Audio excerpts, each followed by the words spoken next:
پھر قرآن مقدس میں حضور علیہ الصلوۃ والسلام کو اللہ نے ایک اور حکم دیا کہ تو اپنی امت کو کہہ دے، صحابہ کو سناؤ یا آنے والوں کو سنا دے، قُلْ لَا أَسْأَلُكُمْ عَلَيْهِ أَجْرًا إِلَّا الْمَوَدَّةَ فِي الْقُرْبَى، انہیں کہو کہ میں تم سے کوئی سوال نہیں کرتا، کوئی معاوضہ نہیں مانگتا اس بات پہ کہ میں نے تمہیں اللہ رب العالمین کا دین دیا، میری وجہ سے، میرے سبب سے تمہیں ایمان کی دولت ملی، ہدایت ملی، قرآن ملا، رمضان ملا، عیدین ملی، تمہاری بخشش کے سامان ہوئے،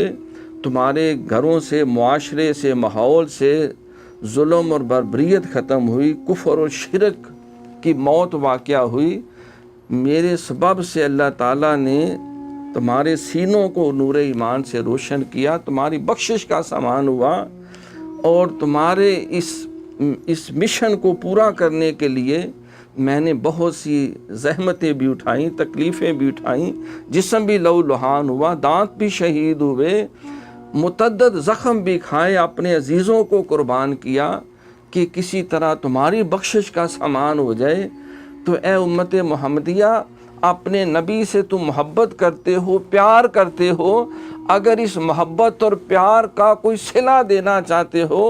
تو اے میرے محبوب نے کہو کہ یہ صلہ دینے کا ایک ہی بہترین طریقہ ہے کہ اِلَّا الْمَوَدَّةَ فِي الْقُرْبَى، جو میرے صاحب قرابت ہے، میرے اہل بیت طہار، ان سے محبت کیا کرنا، بغض نہیں رکھنا، بدتمیزی نہیں سوچنی، ان کے ساتھ محبت یہ میرے ساتھ محبت ہے، میرے ساتھ محبت اللہ کے ساتھ محبت ہے، اور ان کے ساتھ دشمنی میرے ساتھ دشمنی ہے، میرے ساتھ دشمنی رب العالمین کے ساتھ دشمنی۔ حسین منی وانا من الحسین، فرمایا کہ حسین مجھ سے ہے اور میں حسین سے ہوں۔